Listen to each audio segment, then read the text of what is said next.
शांति 18 ଜାନୁଆରୀ 2025 अव्यक्त महावाक्य ओडिया मुरली मधुबन ओम शांति।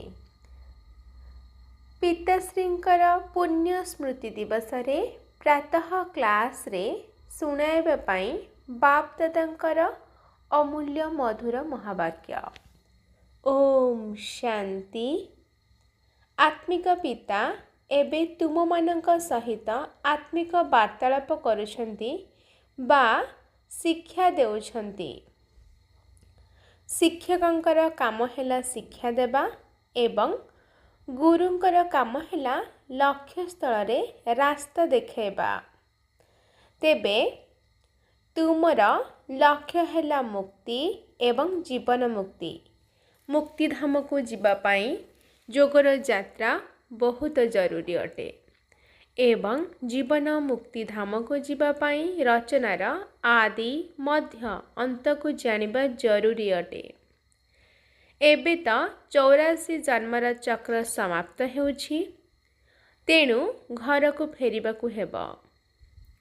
निज सहित एही भली कथावार्ता करिबा द्वारा बहुत खुशी लागिबो एवं अन्य मानक मध्य खुशीर अनुभव कराई पारिबो। तुमको अन्य मानक मध्य रास्ता देखेबार कृपा करिबाकु हेबो। तमो प्रधान रु सत्व प्रधान करिबार कृपा करिबाकु हेबो। बाबा तो तुम मानकु पाप एवं पुण्यर गहन गति विषय रे मध्य बुझाई देइछंती। पुण्य कौन एवं पाप कौन। सबुठारु बड़ पुण्य हैला बाबांको मने पकेबा एवं अन्य मानंकु मध्य बाबांकर स्मरण कराई दबा। सेंटर खोलिबा शरीर मन धन अन्य मानंक सेवारे लगेबा एहा पुण्य अटे। संग दोषर प्रभाव रे आसी व्यर्थ चिंतन रे पर चिंतन रे निजर समय नष्ट करिबा पाप अटे। जदि केही पाप कर्म करि देउछि तेबे सारा पुण्य नष्ट हो जाउछि। जहा किछि भी पुण्य करिथिला ताहा नष्ट हो जाई थाए, जहा द्वारा जमा हेबा बदल रे खाली हो जाई थाए। पुणी पाप कर्मर दंड मध्य ज्ञानीतु आत्मा मानंक पाई 100 गुणा अटे, काहींकि ना सद्गुरुंकर निंदुक होई जांती। सेथिपाई बाबा शिक्षा देउछंती, मीठे बच्चे तुमको केबे भी पाप कर्म करिबार नाही। विकार गुड़िकर चोटरू अर्थात आघातरू सुरक्षित होई रुह। जेहेतु बाबांकर पिलामानंक प्रति स्नेह रहिछि सेथिपाई दया मध्य लागुछि। बाबा निजर अनुभव सुनाउछंती। जेबे भी एकांतरे बसी थांती प्रथमे अनन्य पिला माने मने पड़ती। हुए तो विदेश रे भी थाई पारंती बा जेउठी भी थांतु ना काहींकि जदि कौनसी योग्य सेवाधारी संतान शरीर त्याग करि दिए तेबे तार आत्मा को मने पकाई बाबा सर्च लाइट दियंती। ए कथा तो तुम जानिछ जे एही ब्रह्मा बाबांकर भ्रुकुटी रे 2टी बत्ती अर्थात 2टी लाइट एकाठी अछंती एवं 2टी जाक बहुत शक्तिशाली अटंती। तेबे सकाळ समय बहुत भल स्नान आदि करी एकांतरे बसी पड़िबा दरकार। भीतरे खुशी मध्य बहुत रहिबा दरकार। बेहद्र बाबा आसी पिलामानंकु बुझाउछंती, मीठे बच्चे निजको आत्मा मने करी मते एवं निजर घर को मने पकाओ। पिलामाने एही भली जोगर यात्रा को केबे भी भूलिबार नाही, कारण जोगबल द्वारा ही तुमे माने पवित्र हेबो। पवित्र न हेले तुमे माने घर को फेरी पारिबा नाही। तेणु मुख्य कथा हैला ज्ञान एवं जोग।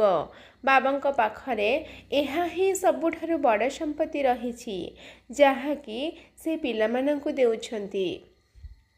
ଏଥିରେ ମଧ୍ୟ ଯୋଗ ହିଁ ସବୁଠାରୁ ଗୁରୁତ୍ୱପୂର୍ଣ୍ଣ ବିଷୟ। ପିଲାମାନେ ଯଦି ଭଲ ଭାବରେ ମନେ ପକାଇବେ ତେବେ ବାବା ମଧ୍ୟ ମନେ ପକାଇବେ। ଯୋଗ ଦ୍ୱାରା ପିଲାମାନେ ବାବାଙ୍କୁ ଆକର୍ଷିତ କରିଥାନ୍ତି। ପଛରେ ଆସିଥିବା ପିଲାମାନେ ଯେଉଁମାନେ କି ଉଚ୍ଚପଦ ପାଉଛନ୍ତି ତାଙ୍କର ଆଧାର ମଧ୍ୟ ଯୋଗ ଅଟେ। ସେମାନେ ବାବାଙ୍କୁ ଆକର୍ଷିତ କରିଥାନ୍ତି। କହୁଛନ୍ତି ନା ବାବା ଦୟାକର, କୃପା କର। ଏଥିରେ ମଧ୍ୟ ମୁଖ୍ୟ ହେଲା ମନେ ପକାଇବା। ଯୋଗ ଦ୍ୱାରା ହିଁ କରେଣ୍ଟ ମିଳିବାକୁ ଲାଗିଥାଏ। ଏହାଦ୍ୱାରା ଆତ୍ମା ସୁସ୍ଥ ହୋଇଯାଏ ଏବଂ ଭରପୁର ହୋଇଯାଇଥାଏ। କେତେବେଳେ ଯଦି କୌଣସି ପିଲାଙ୍କୁ କରେଣ୍ଟ ଦେବାର ଥାଏ ତେବେ ବାବାଙ୍କର ନିଦ ଆପେ ଆପେ ଭାଙ୍ଗିଯାଏ। ଭିତରେ ଏହି ଚିନ୍ତା ରହିଥାଏ ଯେ ଅମୁକ ପିଲାକୁ କରେଣ୍ଟ ଦେବାର ଅଛି। ତୁମେମାନେ ଜାଣିଛ ଯେ କରେଣ୍ଟ ମିଳିବା ଦ୍ୱାରା ଆୟୁଷ ମଧ୍ୟ ବଢ଼ିଯାଇଥାଏ, ସଦା ନିରୋଗୀ ମଧ୍ୟ ହୋଇଯାଇଥାଏ। ଏମିତି ବି ନୁହେଁ ଯେ କେବଳ ଗୋଟିଏ ଜାଗାରେ ବସି ଯୋଗ କରିବାର ଅଛି। ବାବା ବୁଝାଉଛନ୍ତି ଚାଲିବା, ବୁଲିବା, ଭୋଜନ କରିବା ସମୟରେ ମଧ୍ୟ ବାବାଙ୍କୁ ମନେ ପକାଅ। କାର୍ଯ୍ୟ କରିବା ସମୟରେ ମଧ୍ୟ ବାବାଙ୍କୁ ମନେ ପକାଅ। ଯଦି କାହାକୁ କରେଣ୍ଟ ଦେବାର ଅଛି ତେବେ ରାତ୍ରିରେ ମଧ୍ୟ ଜାଗ୍ରତ ରହି କରେଣ୍ଟ ଦିଅ। ପିଲାମାନଙ୍କୁ ବୁଝାଯାଇଛି ଯେ ସକାଳୁ ଅମୃତବେଳାରୁ ଉଠି ଯେତେ ଅଧିକ ସମୟ ବାବାଙ୍କୁ ମନେ ପକାଇବ ସେତେ ଅଧିକ ବାବାଙ୍କୁ ଆକର୍ଷିତ କରିବ। ବାବା ମଧ୍ୟ ସର୍ଚ୍ଚ ଲାଇଟ୍ ଦେବେ। ଆତ୍ମାକୁ ମନେ ପକାଇବାର ଅର୍ଥ ହେଲା ସର୍ଚ୍ଚ ଲାଇଟ୍ ଦେବା। ପୁଣି ତୁମେ ତାକୁ କୃପା କୁହ ବା ଆଶୀର୍ବାଦ କୁହ। ତୁମେ ପିଲାମାନେ ଜାଣିଛ ଯେ ଏହା ଅନାଦି ପୂର୍ବ ପ୍ରସ୍ତୁତ ଡ୍ରାମା ଅଟେ। ଏହା ଏକ ହାରିବା ଜିତିବାର ଖେଳ ମଧ୍ୟ ଅଟେ। ତେଣୁ ଏଥିରେ ଯାହା ସବୁ ଘଟୁଛି ତାହା ଠିକ୍ ଅଟେ। ବାକି ରଚୟିତାଙ୍କୁ ଏହି ଡ୍ରାମା ତ ନିଶ୍ଚିତ ପସନ୍ଦ ଅଟେ ନା। ତେଣୁ ରଚୟିତାଙ୍କର ପିଲାମାନଙ୍କୁ ମଧ୍ୟ ପସନ୍ଦ ଅଟେ। ଏହି ଡ୍ରାମାରେ ବାବା ଥରେ ମାତ୍ର ପିଲାମାନଙ୍କ ପାଖକୁ ଆସିଥାନ୍ତି ଏବଂ ଅତି ସ୍ନେହର ସହିତ ମନ ପ୍ରାଣ ଦେଇ ପିଲାମାନଙ୍କର ସେବା କରିଥାନ୍ତି। ବାବାଙ୍କୁ ତ ସବୁ ପିଲା ପ୍ରିୟ ଅଟନ୍ତି ନା। ତୁମେମାନେ ଜାଣିଛ ଯେ ସତ୍ୟ ଯୁଗରେ ମଧ୍ୟ ସମସ୍ତେ ପରସ୍ପରକୁ ମଧ୍ୟ ସ୍ନେହ କରିବେ। ପଶୁପକ୍ଷୀଙ୍କ ଭିତରେ ମଧ୍ୟ ବହୁତ ସ୍ନେହ ରହିବ। ଏଭଳି କୌଣସି ଜୀବଜନ୍ତୁ ସେଠାରେ ନଥିବେ ଯିଏକି ସ୍ନେହରେ ରହୁନଥିବେ। ତେଣୁ ତୁମମାନଙ୍କୁ ଏଠାରେ ମାଷ୍ଟର ସ୍ନେହର ସାଗର ହେବାକୁ ପଡ଼ିବ। ଯଦି ଏଠାରେ ଏହିଭଳି ହେବ ତେବେ ତୁମର ଏହି ସଂସ୍କାର ପୁଣି ଅବିନାଶୀ ହୋଇଯିବ। ବାବା କହୁଛନ୍ତି ମୁଁ ତୁମମାନଙ୍କୁ ଅବିକଳ କଳ୍ପ ପୂର୍ବ ଭଳି ପୁନର୍ବାର ସତ୍ତ୍ୱ ପ୍ରଦାନ କରିବା ପାଇଁ ଆସିଛି। କେବେ ଯଦି କୌଣସି ପିଲା କ୍ରୋଧ କରିବାର ଶବ୍ଦ ଶୁଣୁଛନ୍ତି ତେବେ ବାବା ତାଙ୍କୁ ଶିକ୍ଷା ଦେଉଛନ୍ତି କ୍ରୋଧ କରିବା ଠିକ୍ ନୁହଁ। ଏହାଦ୍ୱାରା ତୁମେ ମଧ୍ୟ ଦୁଃଖୀ ହେବ ଏବଂ ଅନ୍ୟମାନଙ୍କୁ ମଧ୍ୟ ଦୁଃଖୀ କରିବ। ବାବା ଯେହେତୁ ସଦାକାଳର ସୁଖଦାତା ଅଟନ୍ତି ତେଣୁ ପିଲାମାନଙ୍କୁ ମଧ୍ୟ ବାବାଙ୍କ ସମାନ ହେବାର ଅଛି। ତେଣୁ ପରସ୍ପରକୁ କେବେ ବି ଦୁଃଖ ଦେବାର ନାହିଁ। ବହୁତ ବହୁତ ଗେହ୍ଲା ହୋଇ ରହିବାକୁ ହେବ। ସ୍ନେହୀ ପିତାଙ୍କୁ ଯଦି ବହୁତ ସ୍ନେହର ସହିତ ମନେ ପକାଇବ ତେବେ ନିଜର ମଧ୍ୟ କଲ୍ୟାଣ ଏବଂ ଅନ୍ୟମାନଙ୍କର ମଧ୍ୟ କଲ୍ୟାଣ ହୋଇପାରିବ। ଏବେ ତ ବିଶ୍ୱର ମାଲିକ ତୁମମାନଙ୍କ ପାଖକୁ ଅତିଥି ହୋଇ ଆସିଛନ୍ତି। ତୁମମାନଙ୍କର ସହଯୋଗ ଦ୍ୱାରା ହିଁ ବିଶ୍ୱର କଲ୍ୟାଣ ହେବ। ଯେପରି ତୁମେ ଆତ୍ମିକ ପିଲାମାନଙ୍କୁ ବାବା ବହୁତ ପ୍ରିୟ ଲାଗୁଛନ୍ତି ସେହିଭଳି ବାବାଙ୍କୁ ମଧ୍ୟ ତୁମେ ଆତ୍ମିକ ସନ୍ତାନମାନେ ମଧ୍ୟ ବହୁତ ପ୍ରିୟ ଲାଗୁଛ। କାହିଁକି ନା ତୁମେମାନେ ହିଁ ଶ୍ରୀମତ୍ ଅନୁସାରେ ସାରା ବିଶ୍ୱର କଲ୍ୟାଣ କରିବା ବାଲା ଅଟ। ଏବେ ତୁମେମାନେ ଏଠାରେ ଈଶ୍ୱରୀୟ ପରିବାରରେ ବସିଛ। ବାବା ମଧ୍ୟ ତୁମମାନଙ୍କ ସମ୍ମୁଖରେ ବସିଛନ୍ତି। ତୁମ ଭଳି ହିଁ ଖାଇବି, ତୁମ ସହିତ ହିଁ ଖାଇବି, ତୁମ ସହିତ ହିଁ ବସିବି, ଏହିଭଳି କହୁଥିଲା ନା। ତୁମେମାନେ ଜାଣିଛ ଶିବ ବାବା ଏହାଙ୍କ ଶରୀରରେ ଆସି କହୁଛନ୍ତି ମିଠା ମିଠା ପିଲାମାନେ ଦେହ ସହିତ ଦେହର ସବୁ ସମ୍ବନ୍ଧକୁ ଭୁଲି କେବଳ ମୋତେ ହିଁ ମନେ ପକାଅ। ଏହା ତୁମର ଅନ୍ତିମ ଜନ୍ମ ଅଟେ।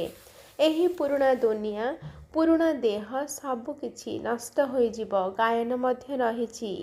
ତୁମେ ମରିଗଲେ ଦୁନିଆ ମରିଗଲା। ଅର୍ଥାତ୍ ପୁରୁଷାର୍ଥ କରିବା ପାଇଁ ସଙ୍ଗମ ଯୁଗର ଏହି ଅଳ୍ପ ସମୟ ବାକି ରହିଛି। ପିଲାମାନେ ପଚାରୁଛନ୍ତି, ବାବା ଏହି ପାଠପଢ଼ା ଆଉ କେତେ ଦିନ ଚାଲିବ?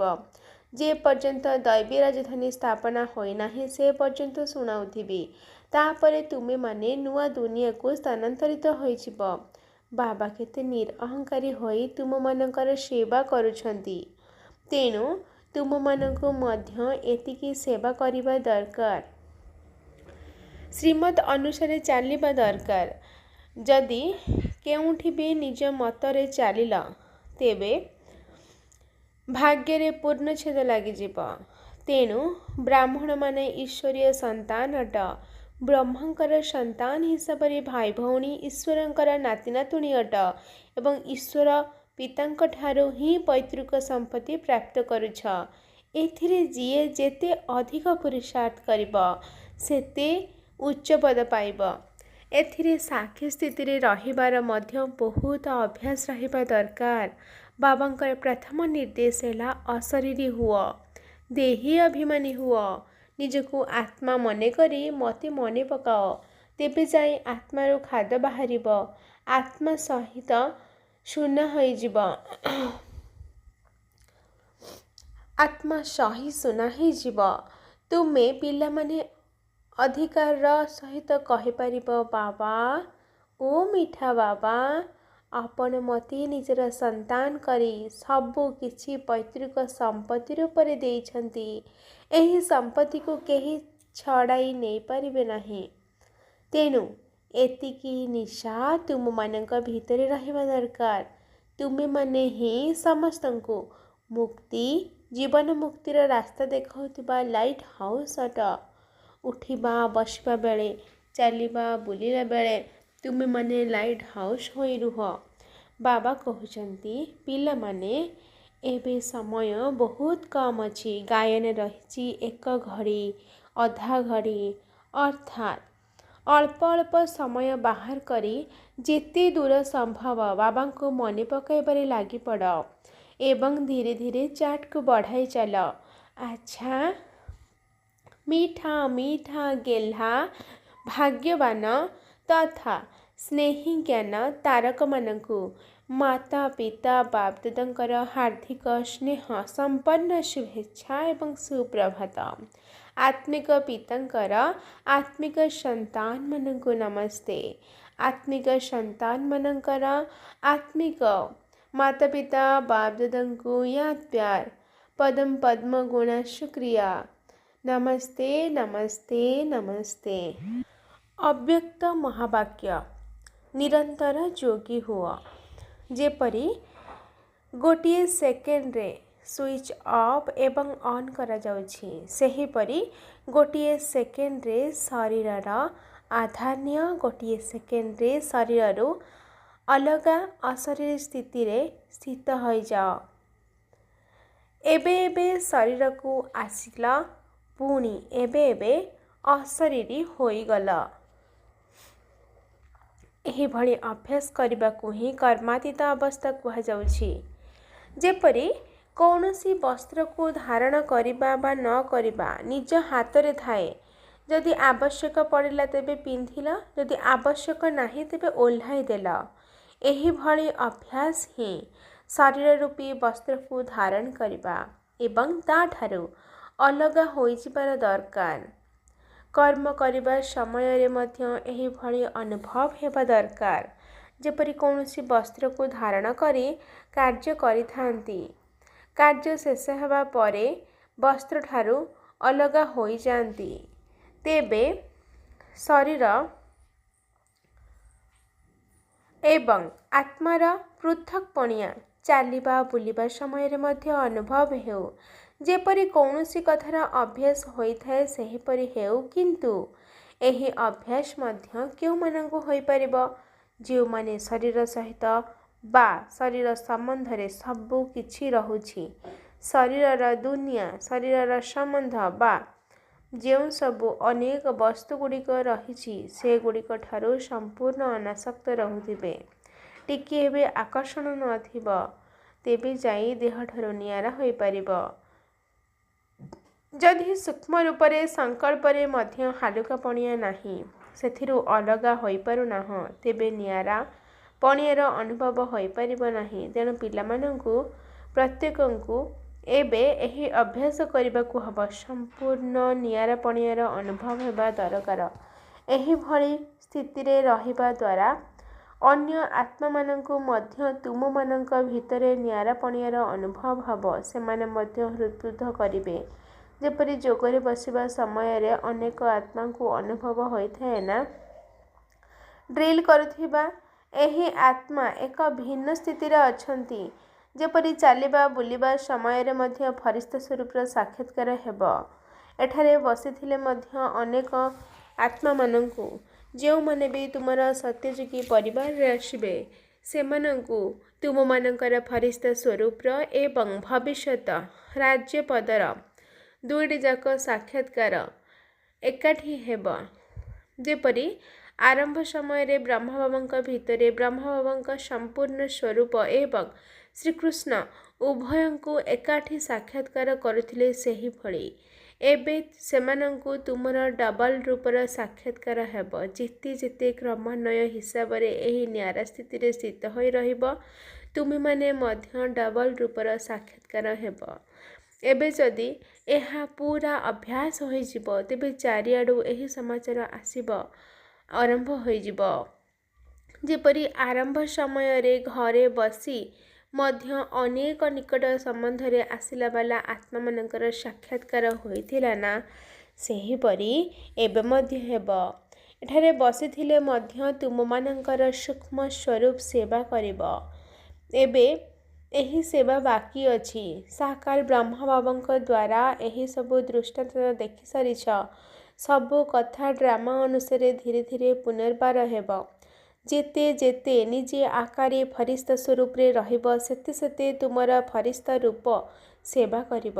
ଆତ୍ମାକୁ ସାରା ବିଶ୍ୱକୁ ଚକ୍ର ଲଗାଇବା ପାଇଁ କେତେ ସମୟ ଲାଗୁଛି? ତେଣୁ ଏବେ ତୁମମାନଙ୍କର ସୂକ୍ଷ୍ମ ସ୍ୱରୂପ ମଧ୍ୟ ସେବା କରିବ।